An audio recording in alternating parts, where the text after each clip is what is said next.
Good evening, students of Del Val. Welcome back to another episode of the Ramble, which is the name we decided to finally land on again. That was the name we had last semester. We weren't really sure about it, but we're back. My name is Lucas Blazinski, and of course, I'm joined by my co-hosts. I'm Layla. I'm a media and communications major. Hi, I'm Emily. I'm eating ice cream because I've had a very long day and my blood sugar's dropped. But I'm a senior zoo science major, so and diabetic, and that's what's up. And today, sorry, Emily. Today we have a very special guest. He's my RA, phase 1 of third floor of South, Tony Rago.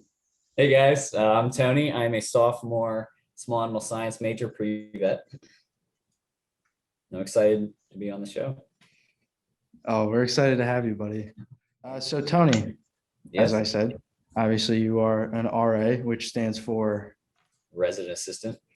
yes, thank you. How long have you been an RA? For about a semester now. Just Second last fall was your first Yep. semester? All right.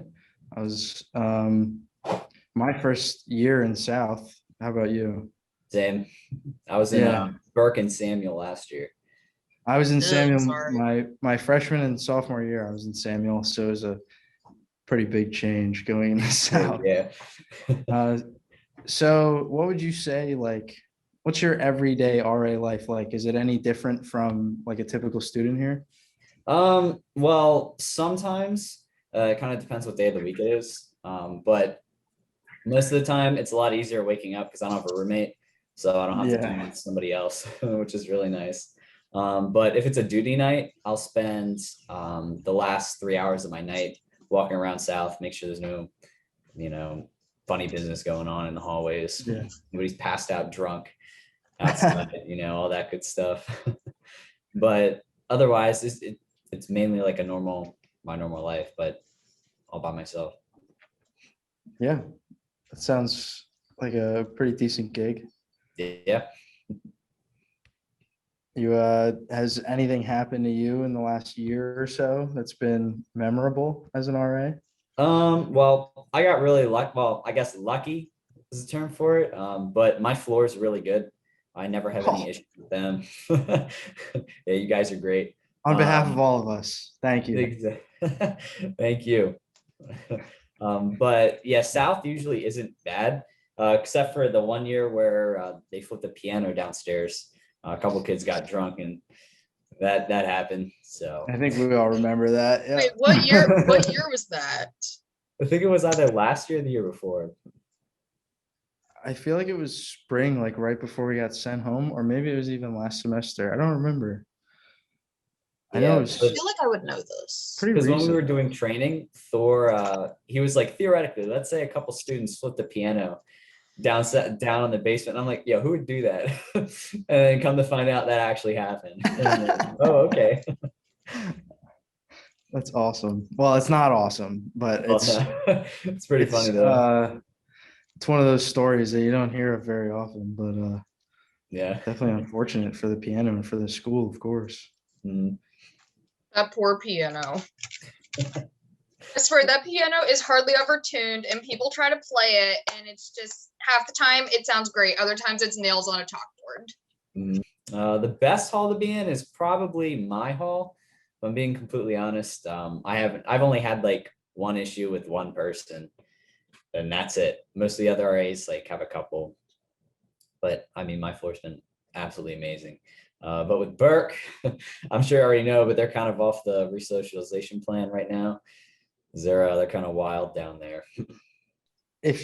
So when you do your rounds, do you go to every building? You don't just spend 3 hours in South, right? Like you go. Well, it depends how the RAs want to do it. My favorite way to do it is me and another RA just do South, and then we let the other two do Berkowitz, Goldman, and Sam. Berkowitz, Samuel. Oh, so you do all of like South side of campus, right? Yes. And then the other RAs do like Ullman and Barness. Yep, split Okay, north and south. that makes sense. But yeah, I South hate going. side stays on south side, north side stays on north side. So Yeah. I'm sorry, Well, it's one big taking happy family. Relax. We're all What? one big happy DBU family. It's okay. There are no sides here. Yeah, okay. Speaking of COVID restrictions, what are some of the things that have been difficult to navigate as far as COVID being in RA? I'd say the most difficult thing is a guest policy, because students aren't allowed to have people in their room, but like in South, it's kind of hard to tell. And also there's usually 4 people in a room, so it's like you don't really know. And also, like, I'm not going out there looking for trouble. That's like not what I do. That's not how I want to be an RA. But like obviously, if there's a rager going on, we have to put an end to that. But it can be a little awkward sometimes. And also, we're not supposed to knock. We're just supposed to call public safety. So that can also be a challenge too. Interesting. So are those restrictions like slowly loosening up? Yeah. So I think phase 3 is going to come out either next week or the end of this week. I don't know. But basically, you can visit anyone anytime, but you have to have the door open and your masks have to be on. Is that only in our designated building or like Yeah. anywhere? Nah, you still can't go anywhere. I don't think you're ever going to be able to go anywhere until like next semester, maybe. Of Do you course, think it's after Layla and I graduate. When that happens. Of course. Yeah. Do you think that these restrictions have like psychological effects on people's like social life and like mental health effects? Oh yeah, without a doubt. I can tell you it's pretty bad for the RAs because like we don't have roommates, so we're here alone all the time. That's why I got ESA ferret, so I could have someone in my room with me. And Yeah, what is last her year was pretty rough name? being all alone, but that's what we got to do. All right, Tony, I have a question for you. Yes. Can we meet your ferret? Yeah, she's sleeping right now. Oh, okay, yay! Thank you so much. And see, someone's so tired. Oh, she's so fluffy. Hey, this is Jen. Oh, hi, sweetie. Yes, hello. She's like, what the heck is going on? I want it. Yeah, she's so Oh, hi, tired. sweetie. She's busy. And Jin is from. And Jin comes from. what? Did you ever see Rogue One? Star Wars? Yes. Oh my God, Jin Urso. Yep. Why were you picked to be an RA, Tony? I don't really know. They don't really tell us. But I guess most of it could come from I'm very organized. So I get a lot of my stuff done on time. I'm never late. Also, I have a lot of connections on campus because I'm involved with literally everything. So if anybody needs any resources or something, you can always come to me. And I'm also very responsible. So when I got in, I think like 75% of the men graduated or were graduating that summer. So it was much easier for me to get in. But this year, a lot of the women are graduating. So they have a better time of getting in. What else are you involved in, Tony? That's my first question. Well, it's quite a bit. I am class president of the sophomores. I'm also the treasurer of SGB. So I manage the money of the school and the clubs and organizations. No pressure. Yeah. I'm also in Bio Club, Chem Club. I'm a 3D printing chair in Chem Club. I'm also in Aviary Society. I am the vice president of Alpha Lambda Delta. Trying to think. I'm an SI instructor, and I'm also a RA ambassador. And I think that's it. What are you an SI instructor for? Gen Chem 2. Ew. God with bless. banking. I did Gross. college algebra for 2 semesters Oh, that's a good one. Ew, gross. for Dr. Mopecha. Yeah, it was very fun. He was one of the easy SI instructor, or like one of the easy teachers on the SIs, one of the easy professors. He would just have me write like the problems he wanted, and I was just open for questions. I just had to make sure people actually came in and did the problems. Yeah, that's But kind of it what I was- do too. Yeah. Do you ever feel Kind of, overwhelmed, Tony? Overwhelmed? Yeah, or are these jobs, do they just seem smooth to you? Yeah, you're Well, a busy boy. yeah, it's a lot of stuff, but I'm the kind of person that likes to be busy all the time. Like I don't like breaks because then I get lazy. I don't like feeling lazy, so I do everything until the moment I go to bed. But I've been that way my whole life, so I've gotten used to it. And like I'm an extremely low key person. Like I don't get stressed out really easily, and I've learned to manage Lucky you. that. It takes a while to get there, but Yeah, yeah. I know feeling lazy is something I'm all too familiar with. I guess that makes sense. I mean, I'm kind of similar to that, but at the same time, I like to have like my me time, like time to do some self-care stuff and stuff like that. Yeah. Did you have time to care for yourself, like in ways Yeah. that are like, napping or doing your own work? Yeah, so usually throughout the week, I don't get a lot of time to myself, but on the weekends I do. So like on the weekends, I'll go fishing, or sometimes I'll meditate. Sometimes, I'll just hang out with the boys. It'll be a lot of fun. A lot of times I'll go to the caf with a bunch of friends and sit and talk to them, and that's really that's kind of time for myself in a way. Cool, cool. Absolutely. Time with friends is time for yourself. Yep. It's Yeah. good vibes. Speaking of self-care, especially with COVID going on, what I'm curious, there's two guys in the room right now, and me and Emily can speak on my second question. What does self-care look like for guys? Because we usually talk about self-care and think of, like Yes, women's please self-care. tell. Oh, it's I mean, as for like women, it's a broad range. I mean, it's depends on what guy. I mean, there's men who have completely different complexions from other men.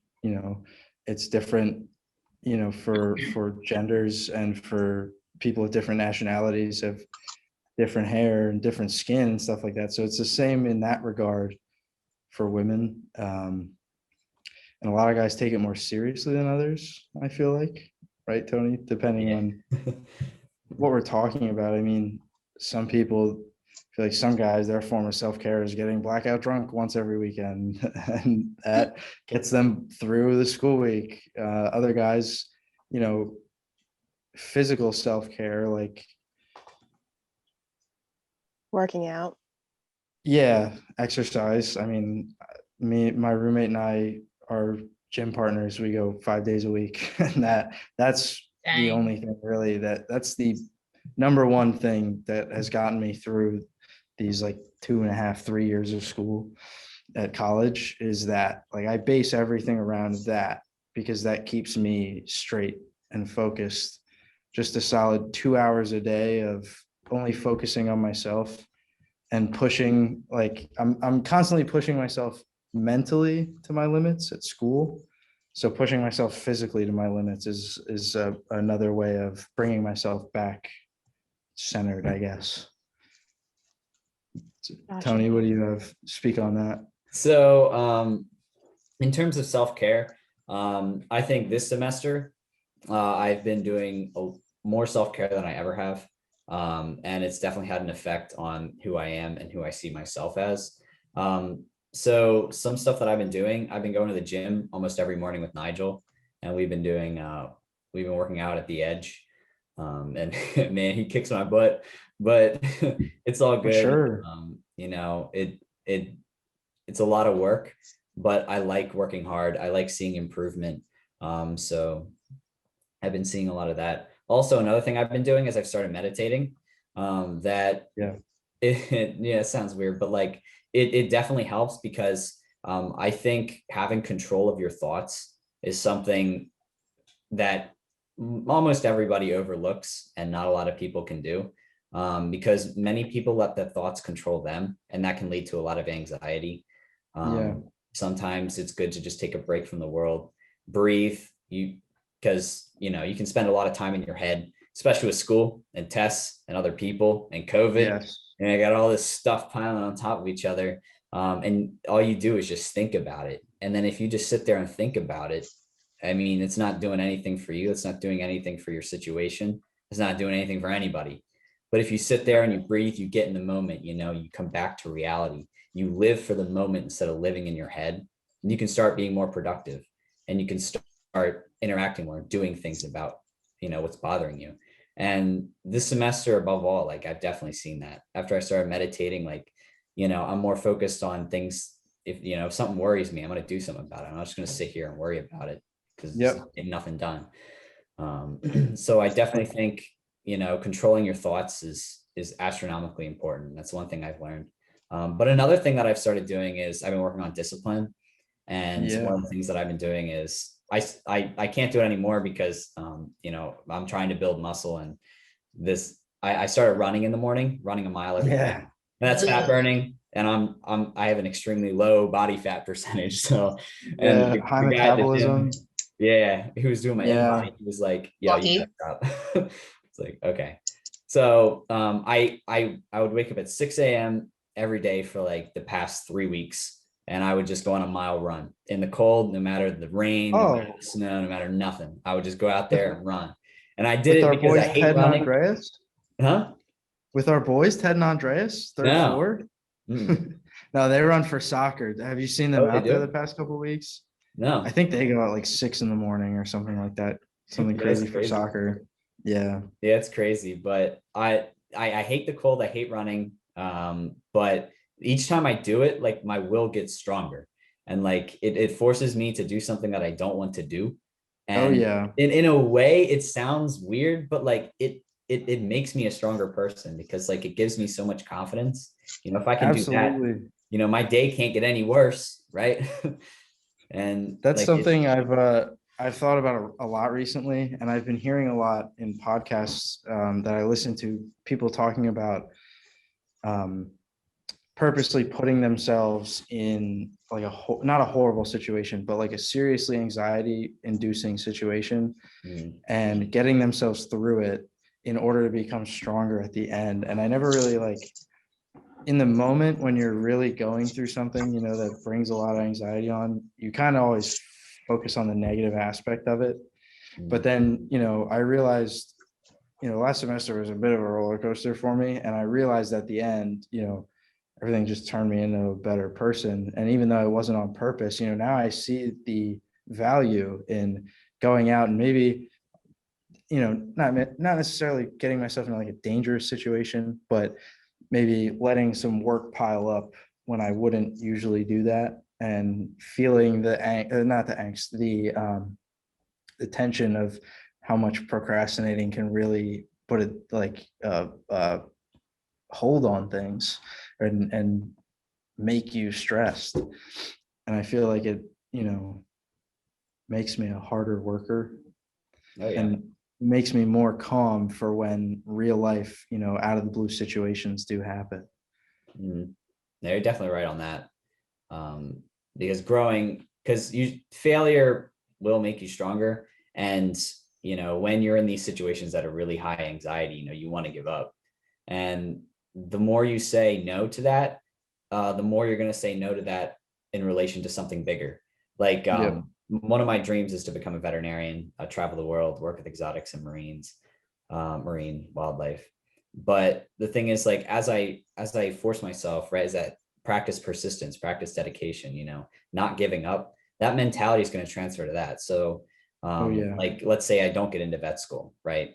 That's a really good reason to give up, right? Like, that would be a great reason to give up. But in reality, that's not the person I want to be. That's not the person that I've been the past, couple semesters. So, that's just going to push me to try again, to go harder, chase my dream even more.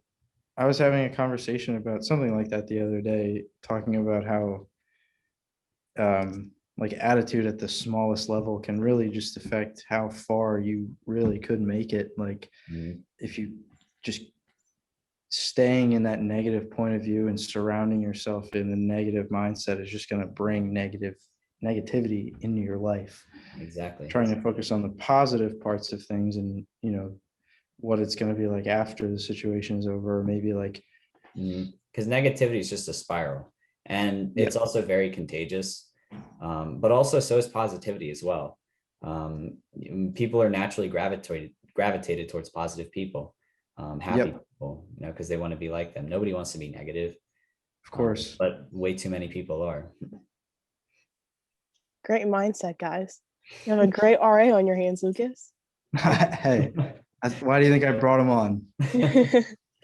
Yeah, that's really interesting. And I also think that we're at an age where a lot of stuff is naturally thrown at us. Like we're in an environment where we're surrounded by young adults that are going through similar situations. So, you know, I agree with you guys. And I also think that know you mentioned like working hard at a small level. Um, a lot of people, I feel like a lot of people overlook that because they think, oh, I'm just in high school and I just got to get through this so I can graduate and get to the next level. But they don't realize it's all Yeah. about personal growth.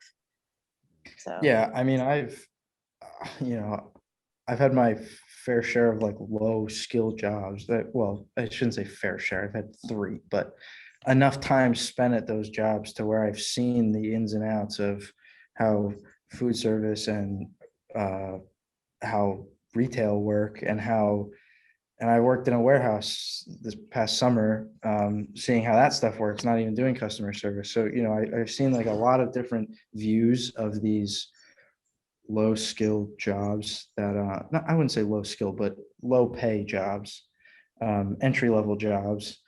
And I found that like working better or working harder makes me, it's almost like a selfish thing, but it's, you know, I'm doing good for it. So it's not bad. You know, I work hard for myself, maybe to get a compliment from my boss that I'm doing a good job because it makes me feel better personally. And I feel like that's the way like everybody should want to work, just because, you know, when I feel like the greatest gift is just recognition in things that you've done, you know, even if it is just a good day at work, like just that small little bit can help you get through the rest of your night and then, you know, push you forward. You have no idea how far like a small compliment can take somebody. So working hard for that compliment could take you so much further. So there, I feel like there really is no point in not working for those jobs. Definitely. true. Yeah. Emily, got anything to add? Um, I mean, it depends on which part, but I understand where you guys are coming from with like putting yourself in an uncomfortable situation where like you force yourself to be stronger. I have been doing that. Next Wednesday marks 11 years since I was diagnosed with diabetes. I don't exactly feel like giving myself insulin every day, and every day can be a life or death situation. So like I understand where you guys are coming from. It's just with me, it's a different perspective because I didn't choose to tell my pancreas, hey, stop making insulin. I want this new lifestyle now. Like I didn't pick that, but because of my diagnosis, like I've become stronger as a person, which has helped me out in the long run. So yay. But like I do like that you guys have the mindset of like wanting to make yourselves better by putting yourself in those situations. So yeah. Thank you. Yeah, I also think that there's a lot of students or people in general at this age that are, I don't want to say lost, but they're kind of like on the fence about a lot of things because they either have too many options or they have a lot of talents, a lot of skills, or they just simply don't know what they want to do because they like a lot of things. Or they question Or the everything in or their the life. world just seems intimidating. I don't know. Um, but we have to also have to take into account that part because people come into college, you know, with their major undecided, or and they don't necessarily have a particular place where they want to focus their hard work. But I guess part of focusing your hard work is on the inside, trying to figure out what you really want to do. Um, but I think that's also an aspect of self-care that we can think about is the fact that, you know, just finding ourselves and stuff like that is you're never not working on yourself by just, you know, meditating or journaling or relaxing because that's all part of finding yourself. Yeah, and I think a lot of like people think of self-care as like such a maybe like a narrower thing. Like there are certain things you have to do to take care of yourself, but there aren't because everybody's different. And I think the biggest part of self-care is just looking at all the little things you've done throughout the day and think about how they affected you. I think like kind of like what Tony was saying with meditating. I don't necessarily meditate, but I enjoy walking through nature and, you know, standing around and taking in the scenery and doing a lot of introspection. So not necessarily like closing my eyes, sitting there and breathing, but you know, it's a different form of meditation, really. Just being It's in the a element. different form of introspecting and looking at myself and looking at my life and taking that time to stop, like Tony said, taking that time to literally stop and breathe really is a big help. Mm. And Yeah. I feel like, especially for someone like Tony who doesn't stop ever. So it is okay to stop sometimes. Oh yeah. Yeah. And I've also But noticed like, it's easier said than done. Yeah. oh yeah, definitely. But I've also noticed like with like the self-care stuff and the meditation, I've seen a lot of improvement in my grades as well. Yeah. Because a lot of the time, whenever like you're taking a test or you're taking a lab practical, you know, it's natural to get stressed out. And you're going to get stressed out. But sometimes when you're in a state of panic like that, you overlook the tiny details, like misreading a question or Yep. you know, selecting the wrong answer when you actually meant like C and you pick B. All those little mistakes are easy to do whenever you're stressed. So I've started meditating before tests, and that'll bring my thoughts like super focused, super clear. And I've noticed that I've stopped making those mistakes.